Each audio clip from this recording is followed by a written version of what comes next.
La semana pasada dimos comienzo al estudio de la persona del Espíritu Santo y aprendimos básicamente dos cosas acerca del Espíritu Santo.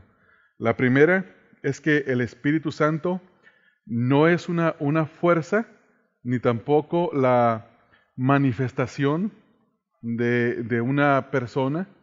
El Espíritu Santo es una persona, no es una manifestación.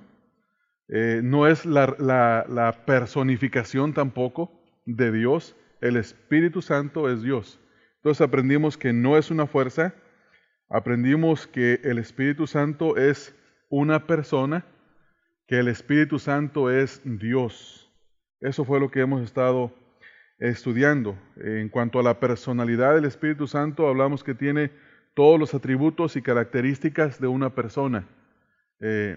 Piensa, comunica, guía. Y también estuvimos viendo que el Espíritu Santo es Dios porque posee los atributos que únicamente Dios tiene. El hecho de que nosotros seamos personas y que Dios sea una persona, eso no quiere decir que la persona de Dios y nosotros somos iguales. Hay una distinción extremadamente grande entre Dios y nosotros, y de la misma manera en la persona del Espíritu Santo. En esta noche vamos a ver un tercer punto y sería la obra del Espíritu Santo. Vamos a la letra A, hermanos. En la letra A dice, en el nuevo pacto la obra del Espíritu Santo es nueva. Primeramente quisiera aclarar qué quiero decir con la palabra nuevo pacto. Ustedes saben que en la Biblia tenemos Antiguo y Nuevo Testamento, ¿verdad? Yo no estoy usando esa palabra en ese sentido. ¿Por qué razón? Porque el Antiguo Testamento es una cosa y en el Nuevo, como tenemos las divisiones hechas de la Biblia, sin embargo, el Nuevo Pacto ocurre hasta Hechos capítulo número 2, cuando viene el Espíritu Santo, cuando desciende en el día de Pentecostés. Entonces, cuando el Espíritu Santo desciende en el día de Pentecostés, empieza el Nuevo Pacto. Viene el Espíritu a morar en la vida de los creyentes permanentemente, no así en el Antiguo Testamento. En el Antiguo Testamento el Espíritu venía ocasionalmente a la vida de las personas, les daba poder, los capacitaba para alguna obra, para algún trabajo que Dios quería que hicieran, y se iba el Espíritu. No estaba permanentemente.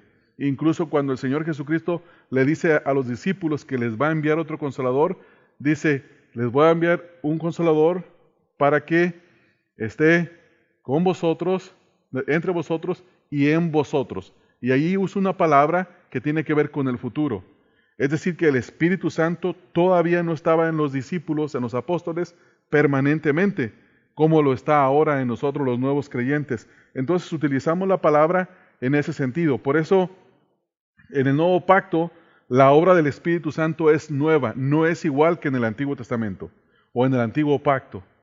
No es igual, es muy diferente. Y vamos a ver cómo esta obra del Espíritu Santo o cómo el Espíritu Santo es prometido en Juan capítulo 14. Juan capítulo 14, textos número 16 y texto número 17, dice la Escritura, y yo rogaré al Padre y os dará otro Consolador. Esta palabra, otro Consolador, significa uno de la misma clase. Es decir que el Señor Jesucristo estaba entre los discípulos y los estaba consolando. Estaba con ellos. Pero cuando el Espíritu viniera, sería un Consolador o otro Consolador de la misma clase. Dice, para que esté con vosotros para siempre. Y luego leemos en el texto 17, el Espíritu de verdad, el cual el mundo no puede recibir, porque no le ve ni le conoce, pero vosotros le conocéis porque, escucha las palabras, en primer lugar dice, mora, porque mora con vosotros, y luego ve la palabra que tiene que ver con el futuro, dice, y estará en vosotros. Es decir que cuando el Señor Jesús estaba ahí con ellos, el Espíritu de Dios ya estaba allí y estaba morando entre ellos. Sin embargo, no estaba en ellos permanentemente, no estaba habitándolos. Ahí de paso tenemos que tener cuidado con las palabras. Un demonio posee a una persona. Y uno dice, esa persona, como en el caso del endemoniado gadareno, dice, ese endemoniado está poseído por un demonio. El Espíritu Santo no posee a los cristianos, el Espíritu Santo los habita en ellos, y eso es muy diferente. Entonces, cuando hablamos de esta promesa, vemos aquí que el Señor Jesucristo hizo la promesa de que el Espíritu Santo vendría a los creyentes. Y esto viene a ocurrir, como ya lo mencioné, en Hechos capítulo número 2, cuando estaban todos los discípulos ahí en el aposento alto esperando que viniera la promesa, la cual el Señor Jesucristo les había dado aquí, en este pasaje. Entonces ellos están esperando y viene y el Espíritu del Señor reparte lenguas, dice la Escritura. Y las personas que estaban alrededor, que eran de diferentes nacionalidades, de diferentes naciones, les escuchaban hablar en su propio idioma. ¿Qué quiere decir? Que el Espíritu capacitó a los discípulos para que hablaran en el idioma de los otros, sin que ellos se dieran cuenta que estaban hablando en otro idioma. Entonces vemos cómo en ese momento viene el Espíritu Santo y los habita permanentemente. Ahí empieza lo que es el nuevo pacto, el pacto de la gracia, donde el Espíritu Santo es quien obra. En Mateo capítulo número 3, textos 7 al 12, encontramos la promesa del Espíritu Santo, o más bien dicho, la profecía de Juan el Bautista y del Señor Jesucristo. Por ejemplo, ahorita estamos en la letra A, minúscula. Vemos en Mateo, hermanos, Mateo capítulo número 3, texto número 7. En este pasaje lo que vamos a encontrar es que Juan el Bautista está profetizando y dice lo siguiente, comenzando desde el texto número 7. Al ver que muchos de los fariseos y de los saduceos venían a su bautismo, es decir, al bautismo de Juan, les decía, mire cómo se refería a ellos, generación de víboras, ¿quién os enseñó a huir de la vida venidera? Haced pues frutos dignos de arrepentimiento y no penséis decir dentro de vosotros mismos, a Abraham tenemos por padre, porque yo os digo que Dios puede levantar hijos a Abraham aún de estas piedras. Dice, y ya también el hacha está puesta a la raíz de los árboles, por tanto, todo árbol que no dé buen fruto es cortado y echado en el fuego. Note el lenguaje que está utilizando aquí porque es clave específicamente en el texto número 11. Ahora, llegando al texto número 11, Juan habla de tres bautismos, comenzando en el texto 11, dice, yo a la verdad os bautizo en agua para arrepentimiento. Este fue el bautismo de Juan para los judíos. Venían a él, los bautizaban en el río, y el bautismo ese era un fruto de arrepentimiento. Estaban arrepintiéndose, estaban preparándose para la venida del Mesías. Entonces, ese es el primer bautismo que se menciona. Ese bautismo no se practica entre los cristianos en el día de hoy, sí el arrepentimiento, pero no este bautismo.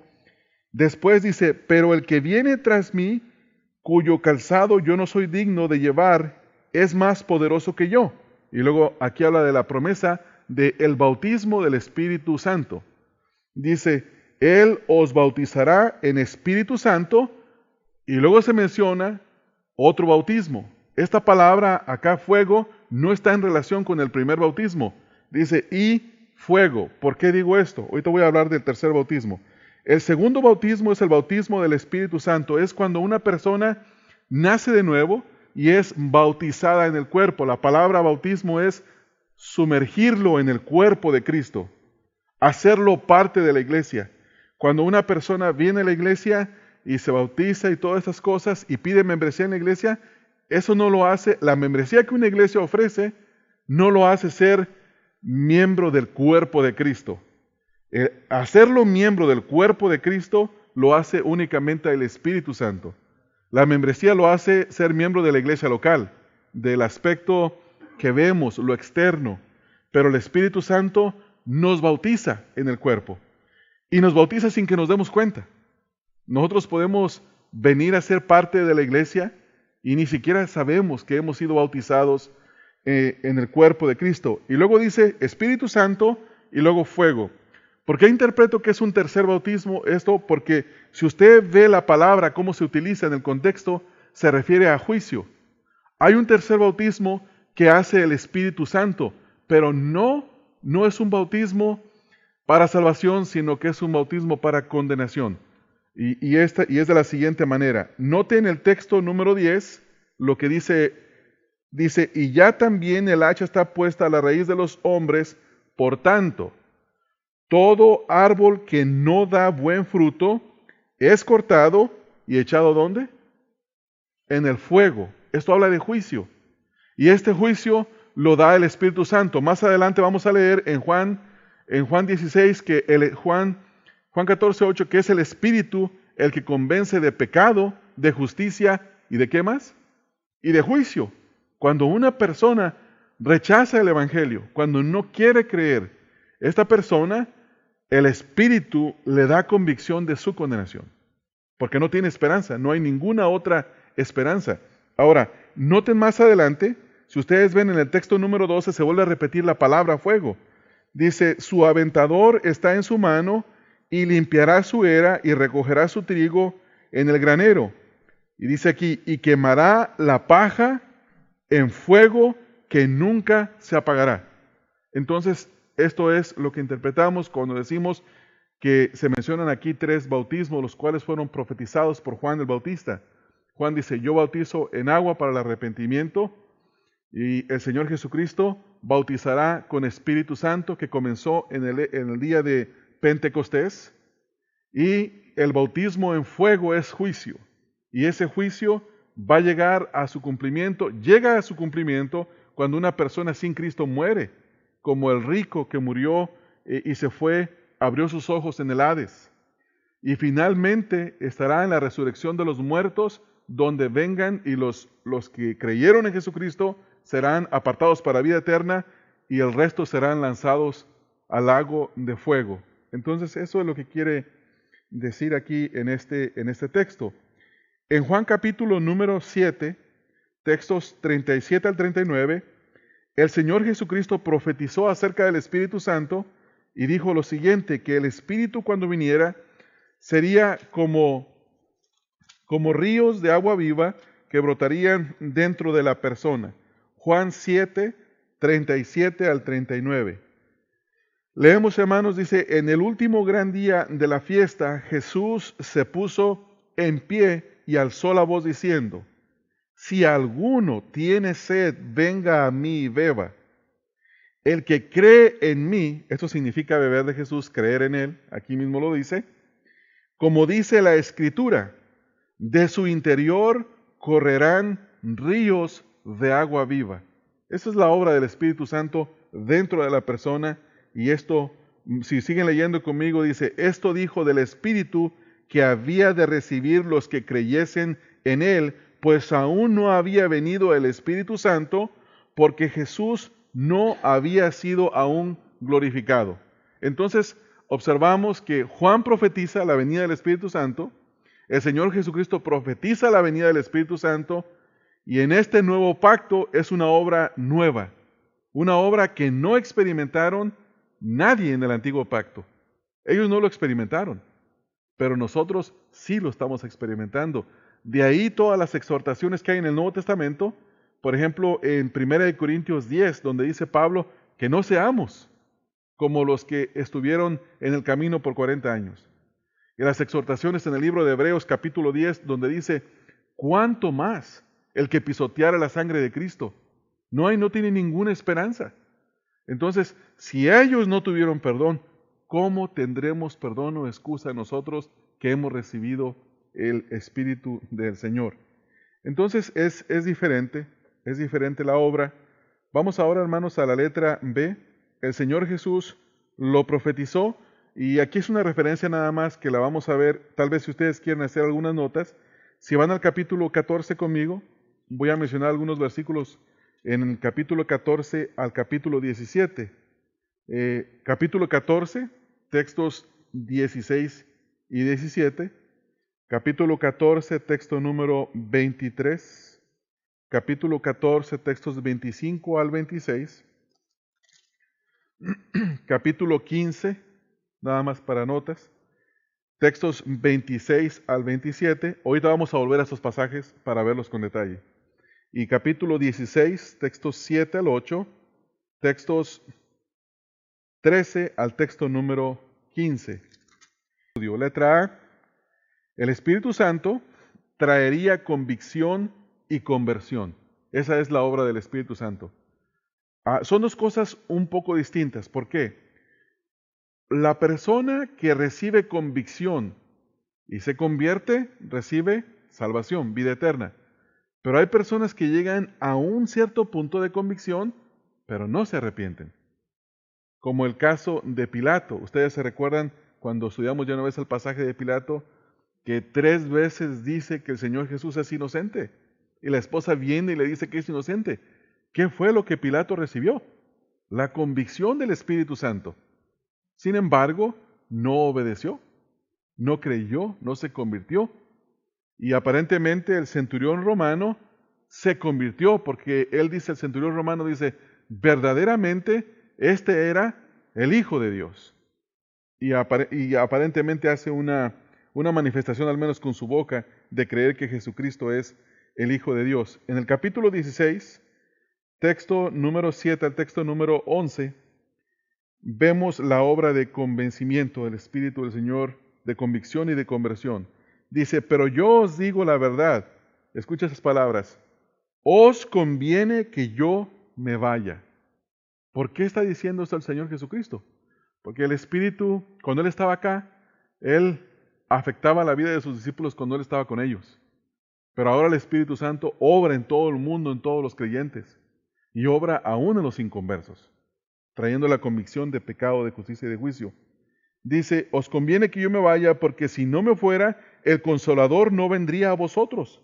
Mas si me fuere, os lo enviaré.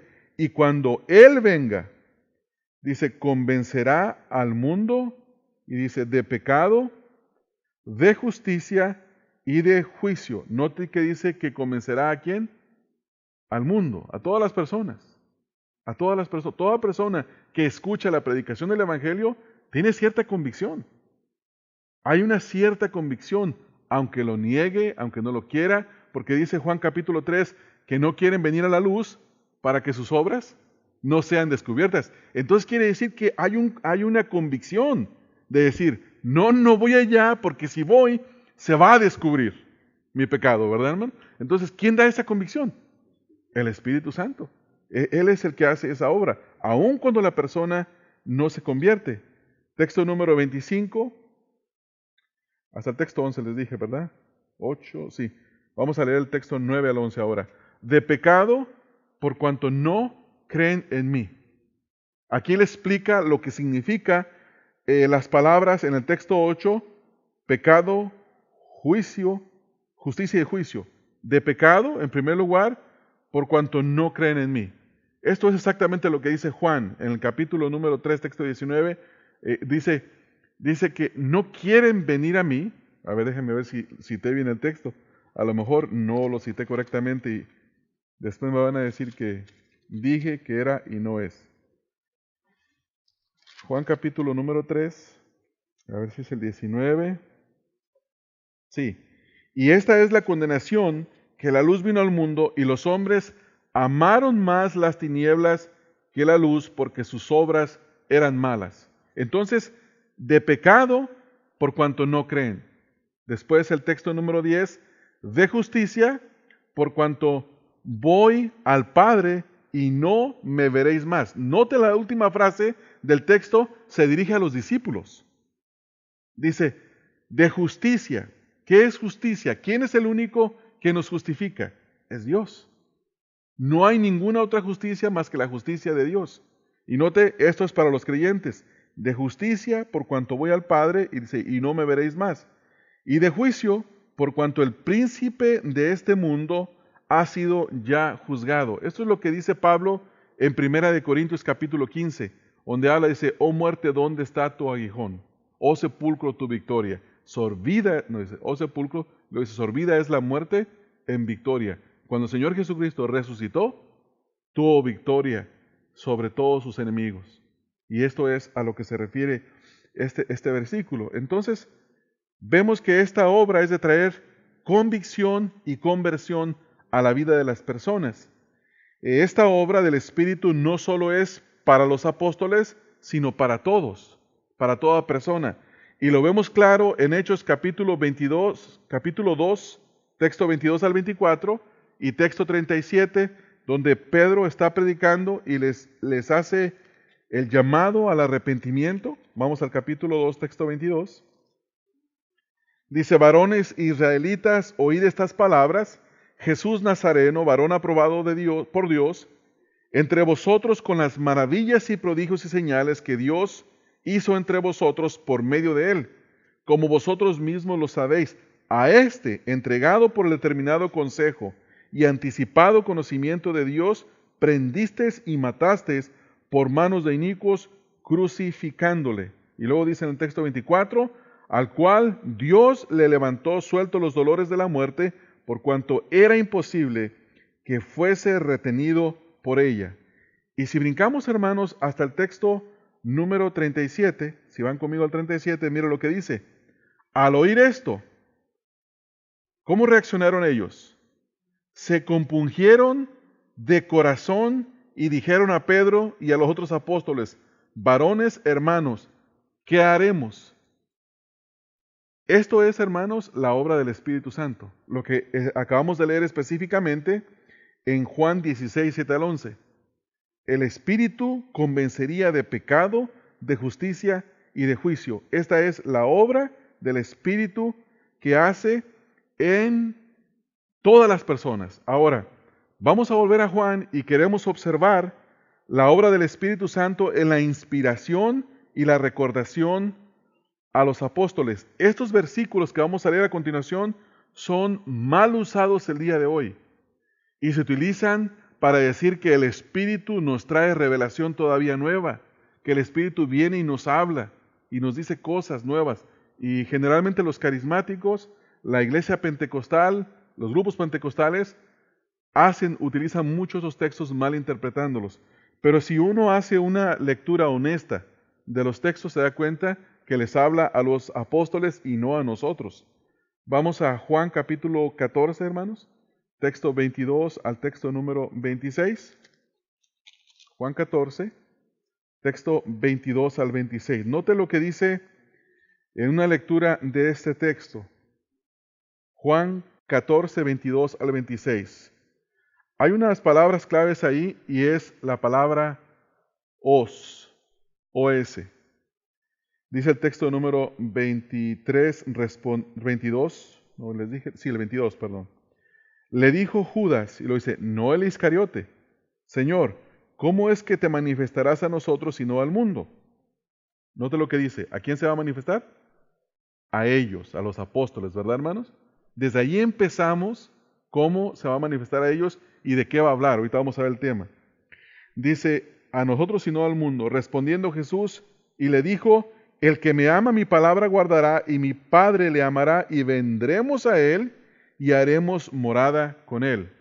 Ahí está la Trinidad, el Padre, el Señor Jesucristo, y la promesa del Espíritu Santo cuando viniera. Cuando vino el Espíritu, viene la Trinidad completa a morar a la vida de una persona. El que no me ama, dice, no guarda mis palabras, y las palabras que habéis oído de mí, que habéis oído es mía. No es mía, gracias hermanos, no es mía, sino del Padre que me envió. Y luego escucha lo que dice el texto 25. Os he dicho estas cosas estando con vosotros. ¿A quién se las dijo las cosas, hermanos? A los discípulos, a los apóstoles. Texto 22. Mas el Consolador, el Espíritu Santo, a quien el Padre enviará en mi nombre, y lo dice, Él os enseñará. ¿Quiénes son los os? Ellos, los apóstoles. Os enseñará todas las cosas y os recordará todo lo que yo, y luego como dice ahí, hermano, la última frase, os he dicho. Os he dicho. Primer cosa, ¿a quién le habló el Señor? ¿O a quién les habló? A los apóstoles, ¿verdad? Entonces, cuando el Espíritu Santo vendría, Él les iba a recordar lo que el Señor Jesús ya les había dicho. El Señor Jesús no nos lo ha dicho a nosotros esto. No, nunca nos lo dijo a nosotros. Todo lo que el Señor habló en privado con sus discípulos, nunca nos lo dijo a nosotros. Entonces, ¿cómo vamos a recordar algo que el Señor no nos ha dicho a nosotros? Y ahí entendemos que este pasaje no tiene que ver con nosotros, sino con ellos. Vamos a ver otro pasaje. En el capítulo 15, textos 26 al 27. Capítulo 15. Volvemos a ver los os.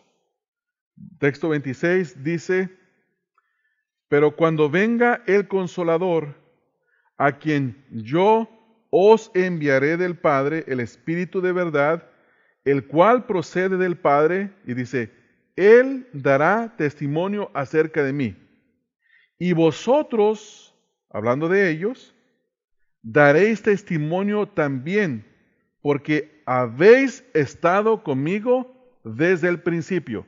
Primera pregunta, ¿usted y yo estuvimos junto con los apóstoles? No, no estuvimos con ellos y con el Señor. Entonces, no es para nosotros esto. Esto no es para nosotros porque tiene que ver, cuando dice, os recordará todas las cosas, tiene que ver con lo que ellos escribieron. Tiene que ver, ¿por qué Juan fue capaz de relatar la alimentación de los 5,000? ¿Por qué los 4 escritores de los 4 evangelios relataron la alimentación de los 5,000? Y detallan precisamente lo necesario del milagro ocurrido para que se le dé el reconocimiento al Señor Jesucristo como el Mesías. Entonces, esta obra fue la obra del Espíritu Santo para ellos, no para nosotros. No para nosotros. El Espíritu Santo a nosotros nos da iluminación, no nos da revelación, no nos da inspiración. La iluminación es el entendimiento de un pasaje de la Escritura y la revelación es el conocimiento de algo nuevo. Y como el canon de la Escritura ya fue cerrado en Apocalipsis, dice que no se le puede ni agregar ni quitar porque ya el Espíritu Santo ya hizo esa obra, ya la dio. Entonces, este pasaje tampoco lo podemos utilizar para nosotros. ¿Quiénes son los os? Son los apóstoles, quienes estuvieron con el Señor desde el principio. Siguiente pasaje, capítulo 16, texto 13 al 14. Capítulo 16, texto 13 al 14, dice, pero cuando venga el Espíritu de verdad, otra vez, Él os guiará, ¿a qué, hermanos? A toda a toda la verdad. ¿Quiere decir que es algo específico? ¿Es un compendio de verdad? ¿Es un grupo de enseñanza? Así como dice Pablo en 1 de Timoteo, la fe. Entonces, dice, Él os guiará, como dice ahí, hermanos. ¿Otra vez? Sí, a toda la verdad. Y luego fíjese cómo dice más adelante. Dice, porque no hablará por su propia cuenta, hablando del Espíritu, sino que hablará todo lo que oyere y os hará saber las cosas que habrán de venir. Primer pregunta. El Espíritu Santo los iba a capacitar, como en el caso de Juan al escribir el libro de Apocalipsis, ¿verdad? ¿Y qué le dejó saber a Juan? Las cosas que habrían de ocurrir, de pasar, de venir. Pregunta, ¿a nosotros nos deja saber el Espíritu lo que va a venir? No. Entonces, este pasaje tampoco es para nosotros. Esta obra especial del Espíritu Santo fue únicamente para con ellos. Ya no ocurre con nosotros. Porque ya les dejó saber a ellos lo que habría de venir y nosotros nada más lo leemos. Y nosotros lo conocemos porque ya el Espíritu Santo se los dejó saber a ellos, ¿verdad? Muy bien. Seguimos leyendo. Texto 14. Él me glorificará, dice, porque tomará de lo mío, y dice, y os lo hará saber. Os lo hará saber. Este versículo específicamente repetido con el texto número 15 que dice, todo lo que tiene el Padre es mío, por eso dije que tomará de lo mío y os lo hará saber, es muy peligroso, hermanos, en el sentido si se interpreta mal. Porque hay gente que dice, tienes que orar al Espíritu Santo para que te deje saber la voluntad de Dios, te la haga saber la voluntad de Dios específica para tu vida. Porque dice ahí, tomará de lo mío y os lo hará saber. Sin embargo, la voluntad específica para nuestras vidas ya está escrita en la palabra de Dios. Ya está ahí. Y es para todos, la misma voluntad general, específica. Ahora, por ejemplo, si tú estás buscando con quién casarte, no vas a orarle a Dios y decirle, ¿con quién me caso? Revélame el nombre de la persona. No. Sin embargo, la Escritura da parámetros de quién es una mujer que teme a Dios y qué tipo de mujer debería de buscar el hombre creyente, que tiene temor de Dios. Y los parámetros bajo los cuales la busca, ¿verdad? Entonces, ahí está la voluntad de Dios ya revelada para nosotros específicamente. ¿Quieres saber cómo deberías de orar? Está escrito y es igual para todos, es específica. Queremos saber cuál es la voluntad de Dios. La voluntad de Dios es nuestra santificación. Y bueno, está escrita la voluntad de Dios en ese sentido.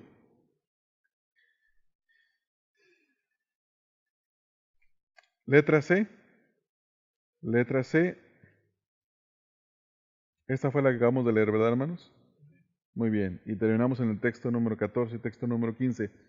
Esta obra del Espíritu es solamente para los apóstoles y no para nosotros. Vamos a la letra D mayúscula. La obra del Espíritu en la salvación y la regeneración y santificación.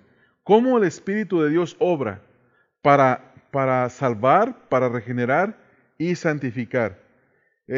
Debemos de tener cuidado, hermanos, al usar la palabra salvación y regeneración y no pensar en qué momento ocurre una o en qué momento ocurre la otra. Lo único que sabemos es que es obra del Espíritu de Dios, pero no sabemos, nadie puede decir, yo fui salvo el día, por decir, 24 de abril a las 11 de la mañana y me recuerdo cuando dije que creía en el Señor Jesucristo y que me arrepentía.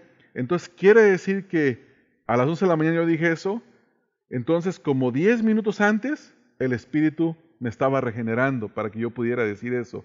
Y a las 11 en punto, cuando yo confesé que creía en Cristo, en ese momento me salvó. O sea, no podemos decir eso. Ese lenguaje no podemos utilizarlo. Lo que sabemos es cómo es la obra del Espíritu Santo. Lo que sí sabemos es que la santificación toma comienzo en el momento de la conversión y es progresiva, toda la vida, hasta que la persona muere. Eso sí lo sabemos y lo podemos afirmar dogmáticamente. Número 1, el Espíritu convence de pecado, Juan 16:8, ya lo leímos, sin embargo necesitamos de volver a leerlo y nunca cansarnos de la Escritura, porque la Escritura no se envejece, ¿verdad? No pasa de moda, siempre es relevante. ¿Sabe por qué? Porque el pecado es algo que se experimenta, o nosotros lo experimentamos personalmente, o somos afectados por él. Y usted tiene una situación familiar, y el punto es, ¿cómo le voy a hacer para que mi hijo, mi hija, mi esposa, mi esposo se arrepienta de su pecado? Y la única manera es que el Espíritu Santo traiga convicción. No hay otra manera. No hay otra manera. ¿Saben, hermanos? Por ejemplo, una de las formas equivocadas en las que nosotros disciplinamos a nuestros hijos es, por ejemplo, les queremos infundir temor para con nosotros. Y sí, posiblemente les afecta y nos comienzan a obedecer porque nos tienen temor. Pero ¿qué pasa cuando el muchacho es mayor de edad y se casa? ¿Nos va a volver a tener temor? Ya no, porque ya no estamos al alcance de él. Entonces, ¿qué es lo que tenemos que enseñar? Que tiene que tener temor de Dios. Cuando yo voy con mi hijo y le digo, si yo no te disciplino, yo no obedezco a Dios y yo peco contra Dios. Si tú no obedeces a lo que yo te mando, tú estás pecando contra Dios, Dios te va a disciplinar y me va a utilizar a mí para hacerlo. Entonces el punto es llegar a crear el temor de Dios en el corazón del niño. Sin embargo, eso es la obra del Espíritu Santo. Entonces, cuando una persona no quiere cambiar de parecer y está terca en la misma situación, únicamente el Espíritu del Señor es el que puede hacer la obra. Dice, cuando Él venga, convencerá. Esa es la obra del Espíritu, convencer. Convencer al mundo de pecado, de justicia y de juicio. Y aquí quisiera ver algo específico, por ejemplo, cuando dice la Escritura que Él va a convencer. Nosotros no podemos convencer a nadie y no podemos utilizar ninguna estrategia humana para convencer a las personas, ¿verdad? Ya hablamos de esto el viernes pasado, ¿se recuerdan, hermanos?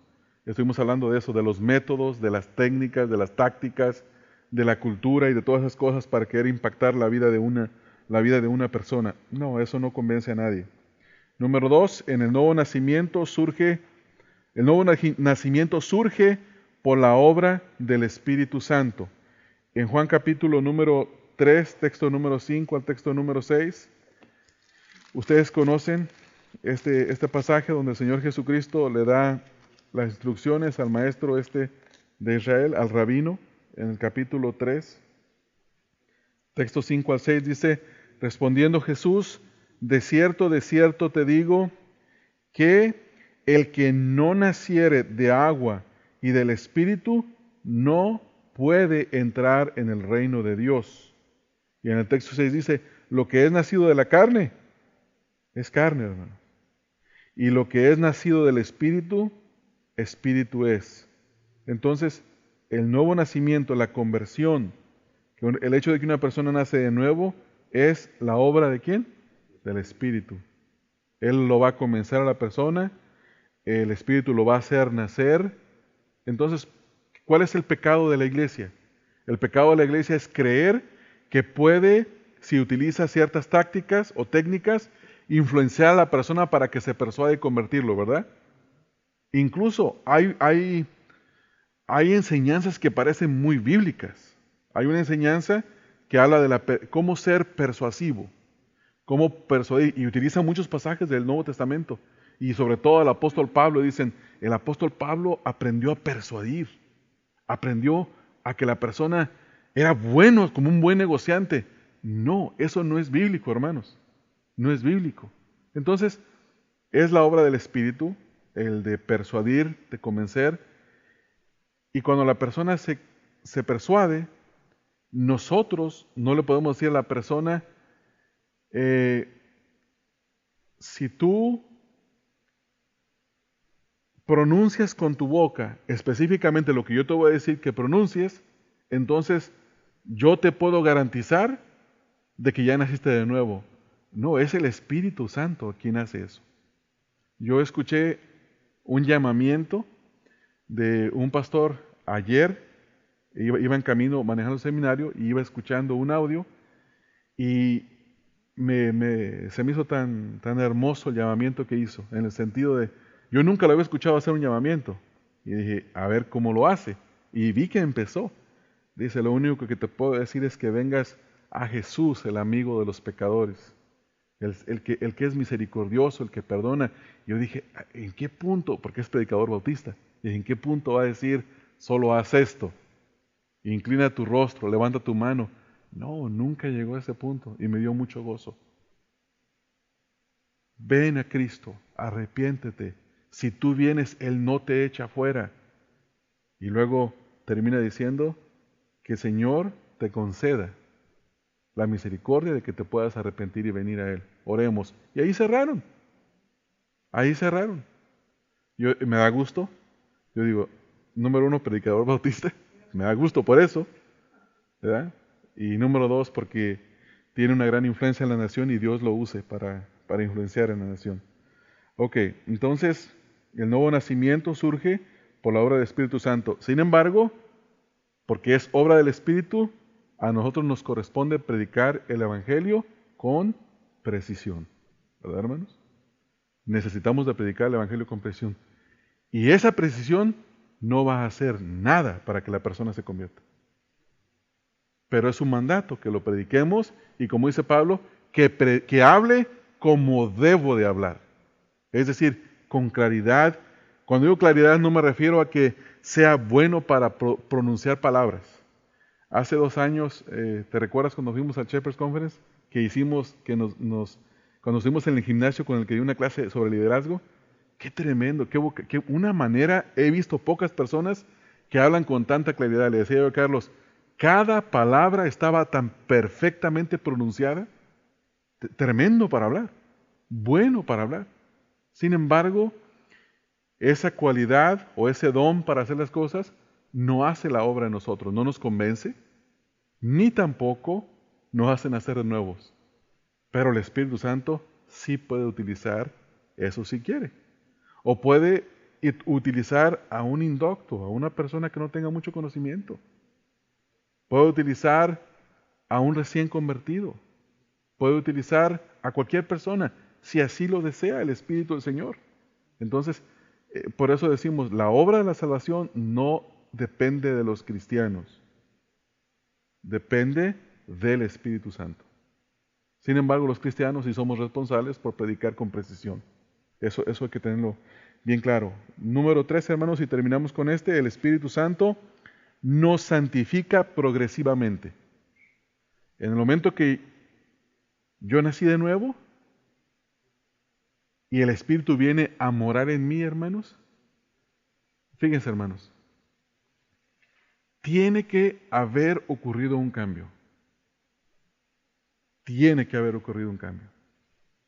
Y es el cambio de la capacitación del Espíritu del Señor para poner deseos y pensamientos que no existían antes. Y es muy obvio cuando la persona se convierte. Es obvio, empieza a ver algo. Quiero leer la Biblia y no quería, no me interesaba. Yo recuerdo cuando empecé a estudiar un discipulado que me dieron de recién convertido y leía y yo decía, esto que estoy leyendo es lo que a mí me está pasando. Estaba entendiendo lo que a mí me estaba pasando. Ahora, con esto no quiero decir que todo mundo va en el mismo proceso de santificación. Todos somos santificados, pero hay quienes dan mayor fruto. Dice la Escritura que unos dan a 30, otros a 60, 90, a 100 por uno.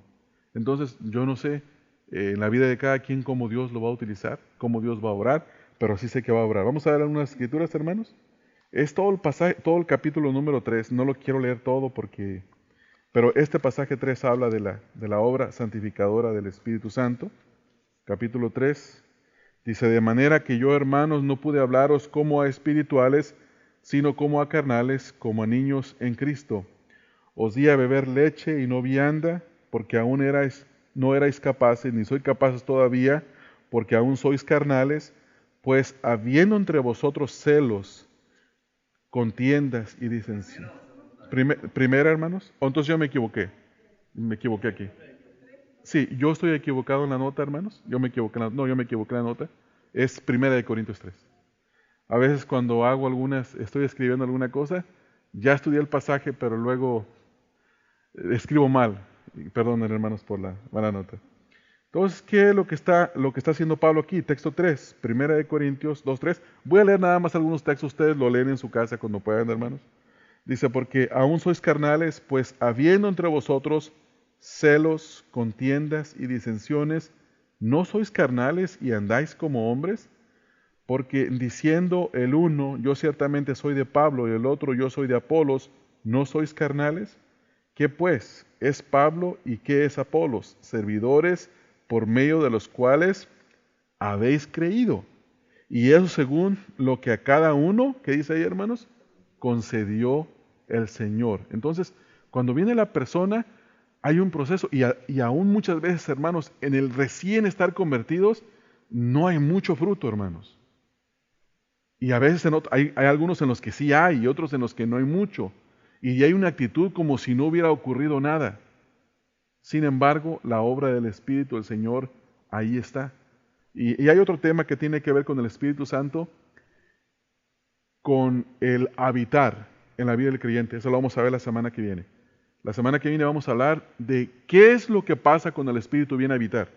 ¿Cuáles son todas las evidencias que empieza a haber? Y vamos a ver una pregunta muy crítica y es la siguiente. ¿Puede estar en pecado una persona que está habitada por el Espíritu Santo? Y eso lo vamos a ver la semana que viene. Entonces, un texto más en Tito capítulo 3. Este es un pasaje muy conocido, Tito 3. En el texto número 5 al 7, mire cómo dice el texto 5 al 7. Habla de la santificación. Nos salvó, en primer lugar dice cómo fue la salvación. No por obras de justicia que nosotros hubiéramos hecho. Y luego dice, nos descarta de la salvación, ¿verdad, hermanos? En primer lugar, cuando habla de la salvación aquí, nos avienta a un lado, nos quita fuera del cuadro y luego empieza a decir quién salvó. Sino por su misericordia, por el lavamiento de la regeneración y por la renovación en el Espíritu Santo, el cual derramó en nosotros abundantemente por Jesucristo nuestro Salvador. Y luego texto 7 nos dice ¿para qué? Para que justificados por su gracia, viniésemos a ser herederos conforme a la esperanza de la vida eterna. Ahora, esta esperanza de la vida eterna, un último texto no está acá, pero anoche estaba yo leyendo el libro de Colosenses y hubo unas cosas que a mí me llamaron mucho la atención. Mire, en el libro de Colosenses, texto número 8 en adelante, al 10, dice, Colosenses 1, del 8 al 10, quien también nos ha declarado vuestro amor en el Espíritu Santo. Dice, por lo cual también nosotros, desde el día que lo oímos, no cesamos de orar por vosotros y de pedir que seáis, está hablando creyentes, que seáis llenos del conocimiento de su voluntad en toda sabiduría e inteligencia espiritual. Ahora, ¿cuál es el propósito? ¿Para qué Dios llena a una persona? Texto 10. Para que andéis como es digno del Señor, agradándole en todo, llevando fruto en toda buena obra y creciendo en el conocimiento de Dios. ¿Se da cuenta? Que la obra del Espíritu en nosotros es hecha con el propósito de santificación, de vivir de una manera que le agrade a Dios.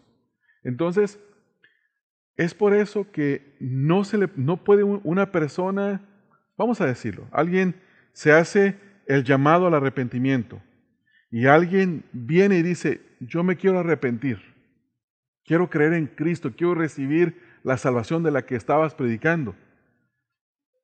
Y le dice uno a la persona, arrepiéntete, ora a Dios que tenga misericordia de ti, y la persona ora. Pero luego pasa 1 mes, 2 meses, 3 meses, 4 meses, 5 meses, 6 meses, 1 año, y nadie da testimonio de que su vida ha sido transformada, de que ocurrió algo en esa persona. Pero la persona dice, sí, yo creo que Jesús murió por mí, y creo que Él me salvó ya, y que no voy al infierno, que mi salvación está garantizada. Pero la pregunta es, ¿podemos creerle si no hay evidencias de que el Espíritu está habitándolo y transformando su vida? No se puede, hermanos. No se puede.